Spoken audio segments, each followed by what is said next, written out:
Hello students, केम छो बधा? मजामां? Last lecture में तमने 3 सम दीधेला हता। ओके, 21, 22 અને 16 घणा स्टूडेंट्सना रिप्लाय छे एमां, घणा लोको हजी नथी आप्या। कोई वांधो नहीं, आपणे हवे एने सोल्व करीए अने आगळ वधीए। आपणे 3.21 जोવો। चालो, आकृति 3.24 में एक पारिमाणिक गति करता कण माटेनो एक्स विरुद्ध टी आलेख दर्शावेल छे। जो तमारी सामे आलेख रहेलो छे, जेमां 3 समान समयगाळा दर्शावेल छे। ओके, एटले आ जे टाइम पीरियड में लीधा छे 1, 2 અને 3, आ 3 समान समयगाळा छे। ओके, चालो वधी आगळ। क्या समयगाळा माटे सरेराश झड़प सौथी वधु अने क्या समयगाळा माटे ते सौथी ओછી हशे? जो बच्चाओ एमां वर्ड वापरेलो छे सरेराश, એટલે મુદ્દો એ સમજવા જેવો છે। સરેરાશ મુદ્દો છે એટલે તમે સમજી શકો છો કે આપણે સ્પર્શકની ચર્ચા કરવાની નહીં થાય। ચાલો, એટલે કયા સમયગાળા માટે તે સૌથી વધારે અને કયા સમયગાળા માટે તે સૌથી ઓછું હશે અને દરેક સમયગાળાને અનુરૂપ સરેરાશ વેગના ચિહ્ન આપો। તો સિમ્પલ છે બચ્ચાઓ, x વર્સિસ t નો આલેખ હોય એના ઉપરથી તમારે એવરેજ સ્પીડ જોતી હોય અને એના ઉપરથી પછી શું કીધું છે, જે વેગ છે સરેરાશ વેગ એના ચિહ્ન દેવાના છે, પ્લસ માઇનસ જે થશે એ આપણે રિપ્રેઝન્ટ કરવાનું થશે। ચાલો, તો હવે જોવો જોઈએ આમાં શું તમને દેખાય છે। x વર્સિસ t ઉપરથી સરેરાશ વેગ કેમ મળે યાદ કરો। x વર્સિસ t ઉપરથી સરેરાશ વેગ તો જ મળે જો તમે એનો સ્લોપ ફાઇન્ડ કરો। યસ, તો પહેલો, બીજો અને ત્રીજો આ 3 સમયગાળામાં ક્યાં તમને સ્લોપ વધારે દેખાય છે? રેડી? જોવો, અહીંયા સ્લોપ તમને દેખાય છે, અહીંયા સૌથી ઓછો લાગે છે, પણ આ કેસમાં સ્લોપ સૌથી વધારે દેખાય છે। જોવો, જોતા જ ખબર પડે છે કે જે ત્રીજો કેસ છે એમાં જે સ્લોપ છે એ સૌથી વધારે છે અને સ્લોપ વધારે છે એનો મતલબ આપણે એમ કહી શકીએ કે ત્રીજા કેસમાં એટલે કે ત્રીજા સમયગાળા માટે સરેરાશ ઝડપ સૌથી વધારે છે।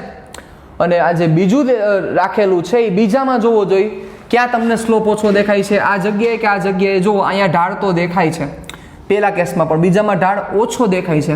રેડી? તો બીજા કેસમાં છે એ સ્લોપ કેવો આવશે તો કે સૌથી ઓછો। એટલે આપણે એમ કહી શકીએ કે એમાં સરેરાશ ઝડપ, કારણ કે સરેરાશ વેગ નું મૂલ્ય એટલે સરેરાશ ઝડપ, તમે સમજી શકો છો, કારણ કે એક જ દિશામાં કોઈ એક પદાર્થ છે ગતિ કરી રહ્યો છે। ચાલો, હવે તો આપણે શું કહી શકીએ, ત્રીજા કેસમાં સરેરાશ ઝડપનું મૂલ્ય સૌથી વધુ હશે અને બીજા કેસમાં સરેરાશ ઝડપનું મૂલ્ય સૌથી ઓછું હશે। તો આપણે લખીએ અહીં થર્ડ સમયગાળા માટે સરેરાશ ઝડપનું મૂલ્ય સૌથી વધુ અને ઓછું કેના માટે? જેનો સ્લોપ ઓછો હોય, સિમ્પલ, બીજા સમયગાળા માટે સરેરાશ ઝડપનું મૂલ્ય સૌથી ઓછું છે। રેડી? ચાલો, બહુ સિમ્પલ વાત છે। હવે આપણે શું કરવાનું છે, એના ચિહ્ન દેવાના છે। ચાલો, તો એ પણ આપણને આવડે છે, કંઈ મોટી વાત નથી। ચાલો, તો હવે ચિહ્ન દઈ દઈએ આપણે। તો સૌથી પહેલા કેસમાં સ્લોપ જોવો પોઝિટિવ છે, તો ઇટ મીન્સ વેલોસિટી છે એ પોઝિટિવ આવશે। બીજામાં પણ પોઝિટિવ છે। જોવો, અહીંયા સ્પર્શકની રીતે સમજાવું તો વધારે તમને ક્લિયર મળશે। અને અહીંયા જુઓ, રેડી? તો પ્રથમ કિસ્સો પહેલા માટે average velocity is positive, second કેસમાં એવરેજ વેલોસિટી ઇઝ પોઝિટિવ અને થર્ડ કેસમાં average velocity is negative. Ready? તો આ તમારો થયો દાખલા નંબર 21। બહુ સિમ્પલ એવો સમ હતો, એ ખાસ એમાં કાઢ લેવાનું નથી। ચાલો, હવે આપણે જઈએ છીએ દાખલા નંબર 22માં। સારો સમ છે, બહુ સારું એવું તમને સમજાવી શકશે। ચાલો, જોજો બરોબર રીતે। પહેલાં હું જે ગ્રાફ છે એ ગ્રાફ ડ્રો કરી નાખું એટલે તમને વધારે ક્લિયરન્સ મળે। જોજો, જોવા જેવી વાત એ છે બચ્ચા, વેગ નથી, જોવો, ઝડપ વિરુદ્ધ સમયનો આલેખ છે। એટલે અહીંયા મારે ઝડપ લેવાની છે અને અહીંયા ટી લેવાનો છે। એટલે ઝડપ કોઈ દી ઋણ ન હોય, કારણ કે ઝડપ એટલે પથ લંબાઈના છેદમાં સમયગાળો. આપણે એનું બહુ સારું એવું ભણી ગયા છીએ અને તમને ખ્યાલ પણ છે. આપણે એનો તફાવત પણ લીધો તો યાદ કરો. રેડી? ઝડપ હંમેશા ધન હોય. ઓકે, ચાલો. એટલે ઝડપ વિરુદ્ધ સમયનો આલેખ છે. આલેખ કંઈક આવો છે.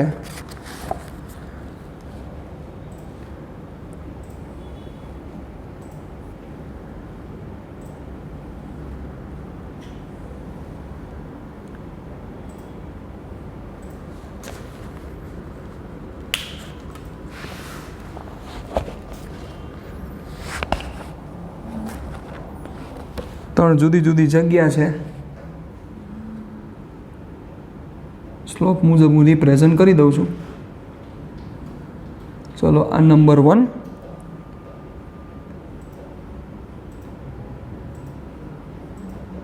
નંબર 2,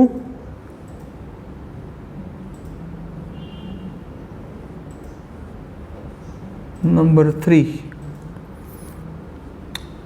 પોઈન્ટ આપણને આપેલા છે A, B, C, આ D. રેડી?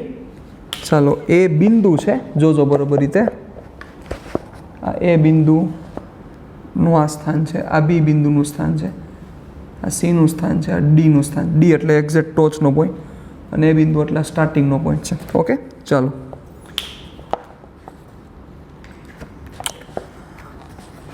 શું તમને પ્રશ્ન પૂછેલો છે જોજો બરોબર રીતે. આકૃતિ 3.25માં અચળ દિશામાં, એટલે દિશા તમારે બદલવાની નથી. રેડી? અચળ દિશામાં ગતિ કરતા કણ માટે ઝડપ વિરુદ્ધ સમયનો આલેખ દર્શાવેલ છે. ઝડપ વિરુદ્ધ સમયનો આ ગ્રાફ છે, જેમાં 3 સમાન સમયગાળા દર્શાવેલા છે. પહેલું, બીજો અને ત્રીજો.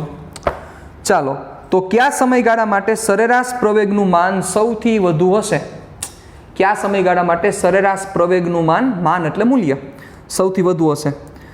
કયા સમયગાળા માટે સરેરાશ ઝડપ સૌથી વધુ હશે? યસ. પદાર્થની અચળ ગતિની દિશાને ધન દિશા તરીકે પસંદ કરતા, ધન દિશા તમારે લેવાની છે, જે દિશામાં એ ગતિ કરે છે, ધન દિશા તરીકે પસંદ કરી ત્રણેય સમયગાળાને અનુરૂપ V અને A ના ચિહ્ન જણાવો. એટલે કે વેગનું અને પ્રવેગનું ચિહ્ન તમારે દર્શાવવાનું છે. પછી A, B, C અને D બિંદુ પર પ્રવેગ શું હશે એ તમારે કહેવાનું છે. ઓકે, એટલે A, B, C, D કોઈ એક બિંદુ થયા એટલે એ જગ્યાએ તમારે પ્રવેગની ચર્ચા કરવાની છે. નો પ્રોબ્લેમ. તો સૌથી પહેલો પ્રશ્ન એ થવો જોઈએ કે ઝડપ વિરુદ્ધ સમયનો આલેખ છે, તો એના ઉપરથી આપણને પ્રવેગ કઈ રીતના મળી શકે? તો પહેલાં આપણને એ યાદ હોવું જોઈએ કે ઝડપ વિરુદ્ધ સમયના આલેખ પરથી પ્રવેગ, તો એવું લાગશે કે સર આવું તો આપણે ભણ્યા નથી, પણ વેગ વિરુદ્ધ સમયના આલેખ ઉપરથી પ્રવેગ ભણ્યા છે. તો સિમ્પલ, જે વેગ વિરુદ્ધ સમયના આલેખ માટે હતું એ જ ઝડપ વિરુદ્ધ સમયના આલેખ માટે થશે. તો વેગ વિરુદ્ધ સમયના આલેખ ઉપરથી તમે પ્રવેગ કેમ મેળવતા હતા યાદ કરો. એના માટે તમે કર્યું હતું, કરો યાદ. યસ, એના માટે તમે શું કર્યું હતું? તમે સ્લોપ લીધો હતો. વેગ વિરુદ્ધ સમયના આલેખનો સ્લોપ તમને સરેરાશ પ્રવેગ આપે છે.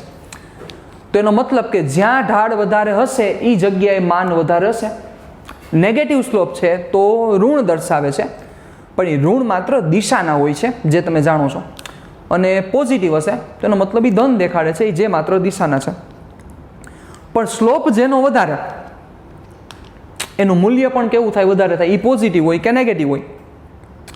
પોઝિટિવ અને નેગેટિવ માત્ર ને માત્ર દિશા સૂચવે છે, નહીં કે બીજું કાંઈ, જે તમે જાણો છો ઓલરેડી. ઓકે, ચાલો. તો હવે સૌથી પહેલા આપણે શું કહેવાનું છે? પહેલો પ્રશ્ન એવો છે, કયા સમયગાળા માટે સરેરાશ પ્રવેગનું માન સૌથી વધારે છે? ઓકે, ઝડપ વિરુદ્ધ સમયમાંથી તમારે પ્રવેગ જોઈએ છે. સિમ્પલ, તો જ્યાં સ્લોપ સૌથી વધારે, આ જગ્યાએ અથવા આ જગ્યાએ, જે જગ્યાએ સ્લોપ સૌથી વધારે હશે એ જગ્યાએ તમને પ્રવેગ કેવો મળશે? તો કે સૌથી વધારે જોવા મળશે. તો સિમ્પલ છે, પહેલી જગ્યાએ વધારે છે, બીજી જગ્યાએ વધારે છે કે ત્રીજી જગ્યાએ? બીજી જગ્યાએ સ્લોપ સૌથી વધારે દેખાઈ રહ્યો છે. જુઓ, અહીંયા ઓછો છે, અહીંયા સૌથી વધારે દેખાઈ રહ્યો છે. જુઓ, છે બીજી જગ્યાએ? ધ્યાનથી જુઓ. અને તમે હજી બુકમાં જોશો તો બુકમાં જે આ ગ્રાફ આમ આપેલો છે. રેડી? તો આ જગ્યાએ સ્લોપ સૌથી વધારે છે, તો આપણે શું કહી શકીએ કે બીજા સમયગાળા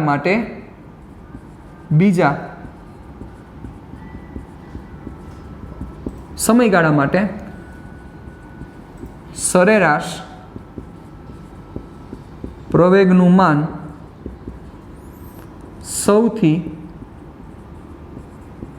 વધુ હશે. સરેરાશ પ્રવેગનું માન સૌથી વધુ હશે.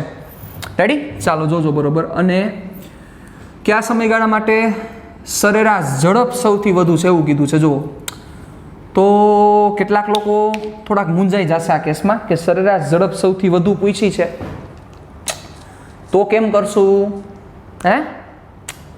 વિચારો. ચાલો કઈ રીતના થોડાક આગળ વધશો, થોડુંક લોજિક આપી દો. ચાલો તો બચ્ચાઓ જોવો, ઝડપ વિરુદ્ધ સમયનો આલેખ છે તો તમને એવું પૂછેલું છે કે સરેરાશ ઝડપ ક્યાં વધારે છે. તો ઝડપ વિરુદ્ધ સમયના આલેખમાં હું તમને આવું કહું, જુઓ આવું તમને કહું તો તમને સમજાઈ જવું જોઈએ. સપોઝ અહીંયા વૃદ્ધિ છે, અથવા આપણે આમ કહીએ, સાંભળો, હું તમને એમ કહું કે અહીંયા ઇન્કમ એટલે કે આવક વિરુદ્ધ સમયનો વર્ષનો આ આલેખ છે. ગ્રાફ કંઈક આવો છે. હવે તમને એમ પ્રશ્ન પૂછું કે કઈ જગ્યાએ આવક સૌથી વધારે દેખાય છે, તમે કહેશો ને સર યસ આ જગ્યાએ. તો બચ્ચા એ જ વસ્તુ પૂછેલી છે કે કઈ જગ્યાએ સરેરાશ છે. સરેરાશ એટલે અહીંયા ગાળો લીધેલો છે.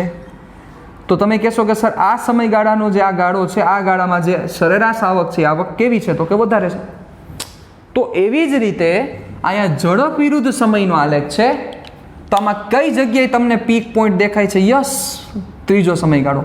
મતલબ કે ત્રીજા સમયગાળા માટે સરેરાશ ઝડપની કિંમત સૌથી વધારે હશે. આ વસ્તુ આપણને ક્લિયર થવી જરૂરી છે. એટલે અહીં એડ કરીએ કે ત્રીજા સમયગાળા માટે સરેરાશ ઝડપ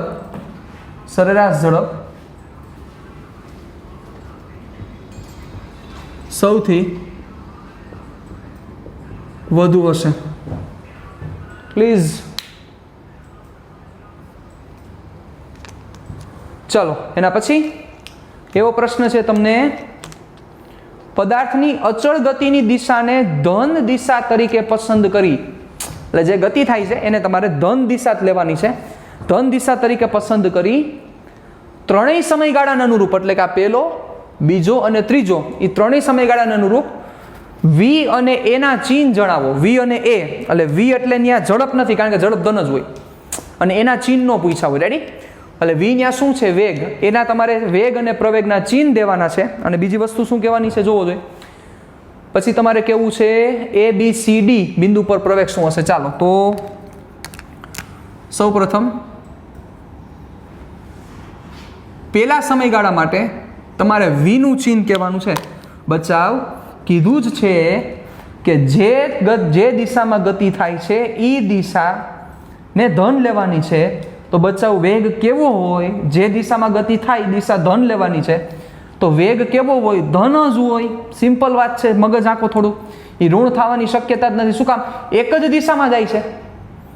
જે અચળ ગતિની દિશા, એવું કીધું છે અચળ ગતિની દિશા, એટલે સપોઝ આ દિશામાં જાય છે તો આને જ તમારે ધન લેવાનું છે. સ્પીડ ક્યાંક વધશે, ક્યાંક ઘટશે, આને જ તમારે ધન જ લેવાનું કીધું છે. વાત પૂરી થઈ ગઈ. તો મતલબ આ જ દિશામાં જવાનો છે. ફરીને આમ આવે તો આમ ઋણ થાય ને, તો તમારે નેગેટિવ લેવો પડે. પણ આ જ દિશામાં જાય છે એનો મતલબ તમારે ધન જ લેવો પડશે. તો હવે પહેલો સમયગાળો કયો, બીજો કયો, ત્રીજો કયો, ત્રણેય કેસમાં શું થાય? વેગ ધન. Yes, ready? તો પહેલા કેસમાં વી કેવો થશે? તો કે વી ધન. ચાલો કેસ નંબર 2 માં અને કેસ નંબર 3 માં વી તમારો કેવો બનશે? તો કે we will be positive. We is positive. ચાલો પ્રવેગ વિશે શું કહેશો? યસ, પ્રવેગ જરૂરી નથી કે જે દિશામાં ગતિ થાય એ દિશામાં પ્રવેગ હોય. તમે જાણો છો પ્રવેગ એ દિશામાં હોઈ શકે, એનાથી વિરુદ્ધ દિશામાં પણ હોઈ શકે. ખાસ આ વસ્તુને તમારે ધ્યાનમાં રાખવાની છે. ચાલો તો હવે પ્રવેગ વિશે વાત કરો તો પહેલો સમયગાળો વિચારો બચ્ચાઓ. ઝડપમાં વધારો થાય છે. જોવો લોજિક આંકો, આ જગ્યાએ ને આ જગ્યાએ જો ઝડપમાં વધારો થાય છે. રેડી? એટલે ધન ઢાળ છે એનો મતલબ શું થશે? પ્રવેગ ધન હશે. સમજી શકો છો? એટલે આ કેસમાં જે પ્રવેગ છે એ ધન મળશે. બીજા કેસમાં જોવો ઝડપ છે એ ઘટે છે. બીજા સમયગાળા દરમિયાન ઝડપ ઘટે છે તો પ્રવેગ કેવો આવશે? ઋણ આવશે. અને ત્રીજા કેસમાં જુઓ સાહેબ, તમને એવું લાગશે 0 છે, પણ થોડુંક આ બાજુ ટ્રાન્સફર થયેલું છે, આ બાજુ. એટલે ઝડપ શું થાય છે તો કે ઝડપ છે એ શું થાય છે તો કે થોડીક વધે છે. જો આ ગ્રાફ થોડોક આમ ટ્રાન્સફર થયેલો છે, એક્ઝેક્ટ આમ વચ્ચે નથી. નકર તમે શું કહો કે સર ઝડપ અચળ છે, ઝડપ અચળ છે તો તમે શું કહેશો? પ્રવેગ કેવો થશે? શૂન્ય થશે. નહીં, શૂન્ય નહીં થાય, થોડુંક લેફ્ટ સાઈડ ટ્રાન્સફર છે. લેફ્ટ સાઈડ ટ્રાન્સફર છે, થોડુંક તમને વ્યવસ્થિત રિપ્રેઝન્ટ કરું તો વધારે તમને ક્લિયર થશે, કારણ કે આ લોકોએ ગ્રાફમાં થોડીક મિસ્ટેક્સ કરેલી છે. આ રીતનો ગ્રાફ છે. ઓકે, એટલે તમે જો તમને ખબર પડશે કે થોડુંક શું થાય છે, થોડુંક વધે છે. તો અગેન ત્રીજા કેસમાં પણ પ્રવેગ કેવો આવશે? ધન જ આવશે. ચાલો, કારણ કે વધે છે, સિમ્પલ છે. ચાલો, હવે A, B, C અને D પોઈન્ટ ઉપર તમારે પ્રવેગની કિંમત શું થશે? સિમ્પલ છે. આ પોઈન્ટ લેવાના છે તમારે. તો બચ્ચા, ઝડપ વિરુદ્ધ સમયના આલેખ ઉપરથી તમારે પ્રવેગ જોઈએ છે, તો કોઈ બિંદુએ જોતો હોય તો સ્પર્શક દોરવો પડે. યસ, આનો સ્પર્શક આમ થશે, આનો સ્પર્શક આમ થશે, આનો સ્પર્શક આમ થાય, આનો સ્પર્શક આમ થાય. અહીંયા નથી કીધું, જો અહીંયા કીધું તો સ્પર્શક આમ થાય, આ જગ્યાએ કીધું સ્પર્શક આમ થાય, આ જગ્યાએ કીધું સ્પર્શક આમ થાય, આ જગ્યાએ કીધું સ્પર્શક આમ થાય. પણ સ્પર્શક કઈ જગ્યાએ કીધું છે એની ખાસ મહત્વતા છે, તમે સમજી શકો છો. એટલે સ્પર્શક કીધું છે તમને આ જ ટોચ ને, જુઓ જ્યાં ગ્રાફ પોતાનો બિહેવિયર ચેન્જ કરે છે ભાઈ. ગ્રાફ શું કરે છે? ગ્રાફ ચેન્જીસ ઇટ્સ બિહેવિયર, જે જોવા જેવી વાત છે. તો ચાલો, શું થશે સાહેબ? સ્લોપ 0 થાય. સમક્ષિતિજ રેખા, સમક્ષિતિજ રેખાનો ઢાળ હંમેશા 0 હોય ભાઈ, તમે જાણો છો. તો શું કહેશું આપણે? A, B, C અને D બિંદુ પાસે પ્રવેગ શૂન્ય થશે. A, B, C અને D બિંદુ પાસે પ્રવેગ શૂન્ય થશે. બહુ સિમ્પલ વાત છે. ડન. ચાલો, હવે આપણે ત્યાંથી થોડાક આગળ વધી જઈએ. હવે જોજો બરોબર રીતે.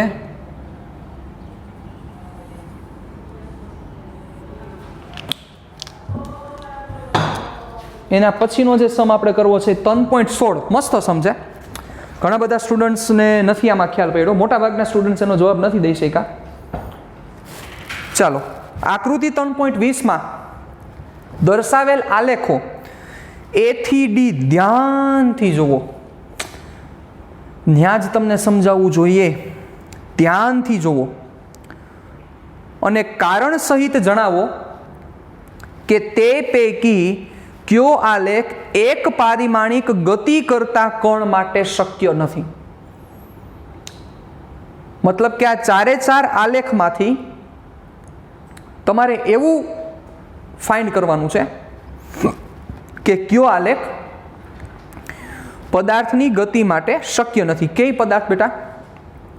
એક પારિમાણિક ગતિ કરતા પદાર્થ માટે. એટલે એક પદાર્થ છે કે જે પદાર્થ એક પારિમાણિક ગતિ કરે છે, એના માટે આ 4માંથી કયો ગ્રાફ શક્ય નથી? એટલે તમે એક ગ્રાફ લઈ લો, એ ગ્રાફ ઉપર વિચારો, એક પારિમાણિક ગતિ કરતો હોય તો આવો મને ગ્રાફ મળી શકે? જો મળી શકે તો જવાબ આવશે. મળી શકે એમ નથી તો એનો મતલબ કે આપણો જવાબ આવી ગયો. કીધું જ છે ને, એ જ પૂછ્યું છે કે કોણ એક પારિમાણિક ગતિ કરી શકતો નથી, મીન્સ કે એક પારિમાણિક ગતિ કરતા કણ માટે કયો ગ્રાફ દર્શાવી શકે નહીં. ચાલો આપણે ડ્રો કરીએ, એક પછી એક સમજીએ. પેલો x વર્સિસ t નો આલેખ છે. આપણો દાખલા નંબર છે 3.16. બહુ સારો સમજે. 3.16 फर्स्ट ग्राफ क्या है बच्चा? फर्स्ट ग्राफ है x वर्सेस t. स्थान विरुद्ध समयનો આલેખ. ગ્રાફ કાંઈક આવો છે, જોજો બરોબર રીતે. ડન. ચાલો, એક ગ્રાફ આવો છે. This is graph A. આપણે પહેલા દોરી નાખીએ, પછી આપણે વિચારીએ. પછી ગ્રાફ નંબર 2 કેવો છે, જોજો બરોબર રીતે.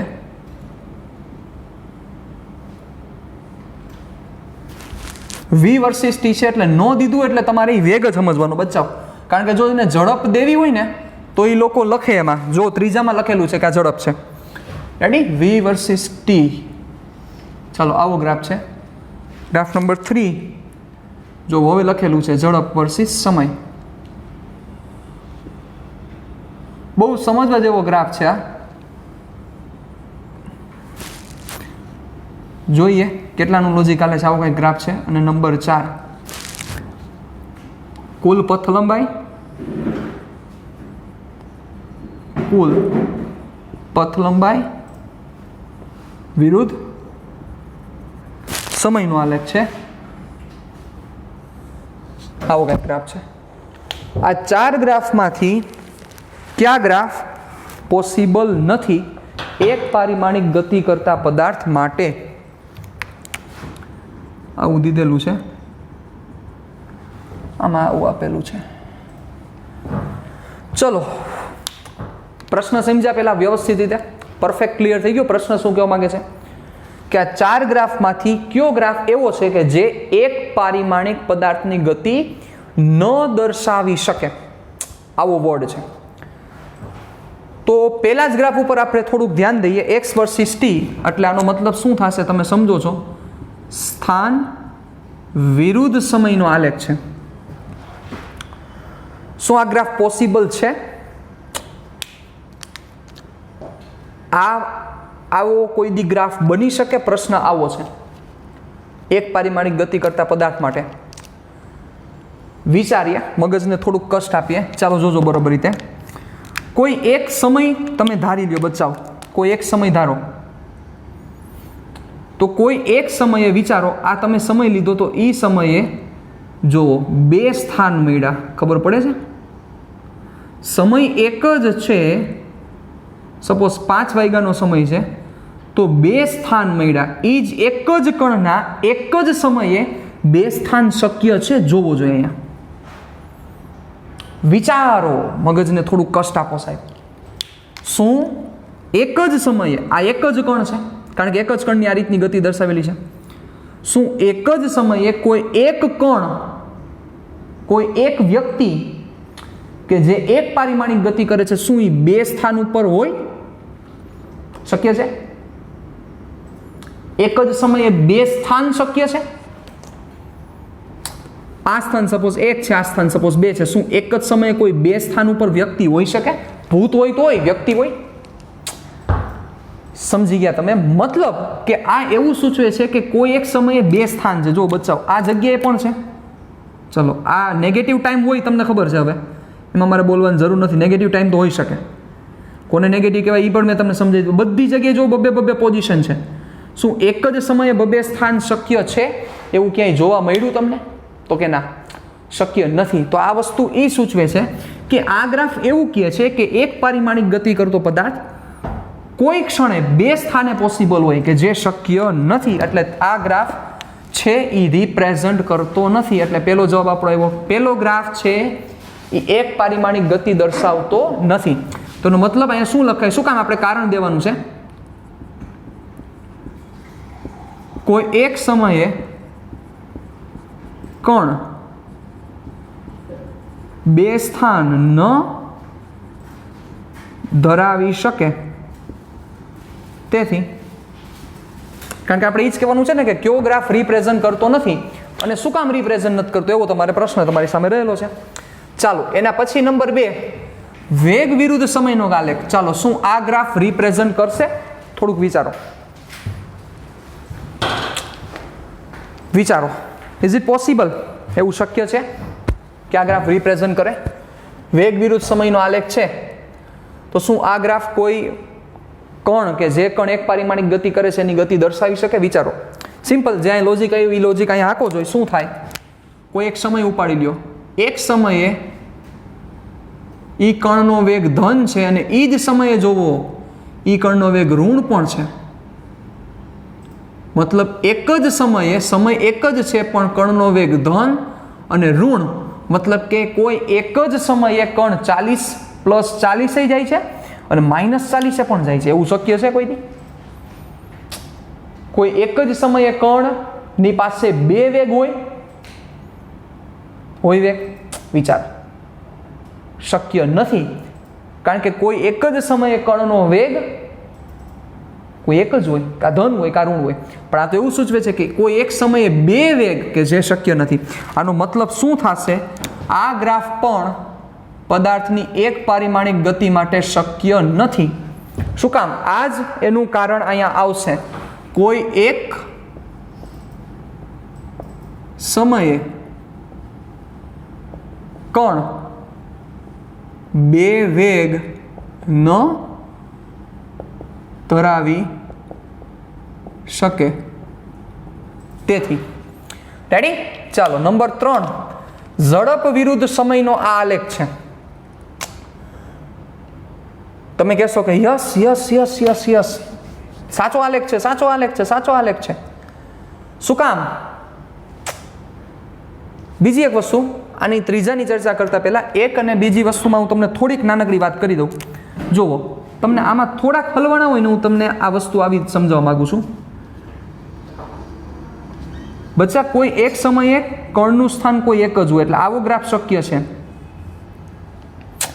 જો આમ ધનમાં જઈ શકે, ઋણમાં જઈ શકે, કોઈ પણ રીતે જાય, પણ કોઈ એક ક્ષણે એનો એક જ સ્થાન હોય. હું એમ નથી કહેતો આવો ગ્રાફ કોઈ પણ હોઈ શકે, પણ જો આવો ગ્રાફ ન હોય, આવો ગ્રાફ હોય, આ તો શું સૂચવે બચાવ કે કોઈ એક જ ક્ષણે બે સ્થાન, કે જે ક્યારેય શક્ય નથી. સમજો, બહુ સમજવા જેવી આખી વાત છે.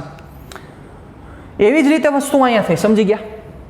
તો હવે તમે કહેશો કે યસ સર, ત્રીજો તો સાચો જ છે. શું કામ? કોઈ એક સમયે એ એક જ ઝડપ દેખાડે છે. યસ, સાચા છો તમે. પણ એ બાબતે સાચા કે સર આ કોઈ એક જ સમયે એક જ ઝડપ દેખાડે છે. હા, સાચી વાત છે, દેખાડે છે. અહીંયા 0 દેખાડે છે, સાચી વાત છે. અહીંયા ધન દેખાડે છે, અહીંયા ઋણ દેખાડે છે. વિચારો, અહીંયા ઝડપ લખી છે, ઝડપ વિરુદ્ધ સમયનો આલેખ છે. ઝડપ ક્યારેય ઋણમાં હોય, મગજને થોડું કષ્ટ આપો જોઈએ. ઝડપ યાદ કરો, ઝડપ હમણાં અહીંયા ભણ્યા ભાઈ. ઝડપ ક્યારે ઋણમાં હોઈ શકે? પોસિબલ છે ઝડપ કોઈ દી ઋણમાં હોય? સાચા છો. ઝડપ કોઈ દી ઋણ ન હોય, ઝડપ 0 થઈ શકે. શું કામ? કોઈ એક દિશામાં આપણે જતા હોય તો એક આપણે ઊભા રહી જાય, તો ત્યારે એમ કહીએ કે યસ આનું કંઈ ગતિ નથી થતી, એનો મતલબ ઝડપ 0 થઈ શકે. પણ ઝડપ કોઈ દી ઋણ હોય, વેગ ઋણ હોય. જો ઝડપ ઋણ હોય તો ઝડપને વેગમાં ફેર શું પડે ભાઈ? ઝડપ ક્યારેય ઋણ ન હોઈ શકે. ઝડપ હંમેશા કેવી હશે? ધન હશે કા શૂન્ય હોઈ શકે, પણ કોઈ દી ઋણ ન હોય સાહેબ ઝડપ. ખાસ આ વસ્તુને મગજમાં રાખજો. એટલે ત્રીજો ગ્રાફ પણ એક પારિમાણિક ગતિ રિપ્રેઝન્ટ કરતો નથી. મારે અહીંયા પણ ચોકડી માળવી પડશે સાહેબ. એટલે અહીંયાનું કારણ શું છે? ઝડપ ક્યારેય ઋણ ન હોઈ શકે. ઝડપ ક્યારેય પણ ઋણ ન હોઈ શકે. તો આ પણ રિપ્રેઝન્ટ નથી કરતો, આ પણ રિપ્રેઝન્ટ નથી કરતો, આ પણ રિપ્રેઝન્ટ નથી કરતો. એટલે આ MCQ નથી, એટલે એવું ન કહેતા તો ચોથો આન્સર સાચો જ હોય ને. રેડી? આ કોઈ એકે પ્રકારનો MCQ નથી, ખાસ આ જોજો. આ તો 4 ગ્રાફ દઈ દીધા છે ને, 4 ગ્રાફમાંથી કોણ રિપ્રેઝન્ટ નથી કરતો એવો પ્રશ્ન પૂછેલા છે. તો એમાં પહેલો નથી કરતો, બીજો નથી કરતો, ત્રીજો નથી કરતો. ચોથા વિશે થોડીક ચર્ચા કરીએ. એટલે તમે કહેશો કે સર આ ચોથો તો સાચો જોવો જોઈએ ને, એવું થોડું હોય. બધામાં તમે નાચ પાડો છો. હે? શું ચોથો સાચો હોઈ શકે એમ છે? એવું લાગી રહ્યું છે? જોવા જેવી વાત છે. તો થોડુંક વિચારીએ. જોજો, આ જ ગ્રાફમાં જો બચ્ચા વેગ વિરુદ્ધ સમય લખ્યું હોત તો થાત. શું કામ? વેગ ઋણ હોઈ શકે, 0 હોઈ શકે ને ધન હોઈ શકે. એટલે વેગ વિરુદ્ધ સમય જો આ ગ્રાફ હોત તો આપણે અહીંયા કરેક્ટ દેવું પડત કે યસ આ એક પારિમાણિક ગતિ કરતા કણની ગતિ સૂચવે છે, એવો આ ગ્રાફ સૂચવે છે, એવો આલેખ છે આ. વિચારો ચોથા માટે. ચાલો, કુલ પથ લંબાઈ વિરુદ્ધ સમય. આ એવું કહે છે, જોજો ગ્રાફને થોડુંક વાંચો. ગ્રાફ છે ને બધું તમને કહી દે છે. જેમ કે આ જગ્યાએ પણ ગ્રાફ કહેતો હતો, આ જગ્યાએ પણ ગ્રાફ કહેતો હતો, પણ તમને બોલાવતા નથી આવડતું. ભે હોય ને, ભે બધું બોલે, ભે તમે કહો ને એમ કરે, પણ બોલાવતા આવડવું જોઈએ. એને વાંભ કહેવાય, વાંભ. ભેને તમે વાંભ દો ને, તમને એ આવડતું હોય ને, કદાચ ગામડે કદાચ ગયા હોય તો તમને ખબર હોય. તમે એને વાંભ દો તો એ ત્યાંથી ભે ઊભી થઈ જાય. એમને તમે કહો તો આમ ઊભી થાય, એમ ઊભી ન થાય. એમાં એના જેવી વાત છે. ગ્રાફ બધું બોલે છે. ગ્રાફ કહે જ છે, પણ ગ્રાફને તમને બોલાવતા આવડવું જોઈએ કે ગ્રાફ તું મને કે શું કહેવા માંગે છે. એટલે એ તમારે ડેવલપમેન્ટ કરવાનું છે સાહેબ. થઈ જશે ધીરે ધીરે, આશા છે. ચાલો, એવું અમે ન કહેતા પારકી આશ સદા નિરાશ હો, જોજો. એટલે મારે તમારા ઉપરથી એ આશા છે તમને આ સમજાઈ જશે, બીજી કોઈ નહીં. કુલ પથ લંબાઈ વિરુદ્ધ સમય. જુઓ, આ ગ્રાફ એવું કહે છે સમય આગળ વધતા વધતા વધતા વધતા વધતા વધતા પથ લંબાઈ આ જગ્યાએ મહત્તમ થાય છે. પછી સમય જેમ ઘટતો જાય એમ પથ લંબાઈ ઘટતી જાય છે, પથ લંબાઈ શૂન્ય થાય છે, વળી પાછી પથ લંબાઈ વધતી જાય છે. ફર્સ્ટ ક્વેશ્ચન, શું પથ લંબાઈ ક્યારેય પદાર્થે ગતિ ચાલુ કરી દીધી હોય? પદાર્થે ગતિ સ્ટાર્ટ કરી દીધી છે, કારણ કે કીધું જ છે એક પારિમાણિક ગતિ કરે છે. પદાર્થે ગતિ ચાલુ કરી દીધી હોય તો શું પથ લંબાઈ ક્યારેય ઘટે? વિચારો, પથ લંબાઈમાં ક્યારેય ઘટાડો થાય? ઝડપ ઘટે? દાખલા નંબર 22, ક્યાંક વધે, ક્યાંક ઘટે, ક્યાંક ઝીરો પણ થાય. એ શક્ય છે, કારણ કે એ ગતિ ઊભી રહી જાય તો ઝડપ ઝીરો થઈ જાય. પણ પથ લંબાઈ કોઈ દી ઝીરો થાય? તમે થોડુંક વિચારો, સાવ લોજિક આંકો. આ જગ્યાએથી આપણે ગતિ કરવાની સ્ટાર્ટ કરી. હવે ગતિ કરતાં કરતાં કરતાં કરતાં તમે ધીમે ધીમે ધીમે ધીમે ધીમે ધીમે આગળ વધો છો. શું ક્યારેય તમારી પથ લંબાઈ ઘટશે? નો ઘટે બચાવ. સ્થાનાંતર ઘટી શકે, સ્થાનાંતર શક્ય છે, ઘટે. શું કામ?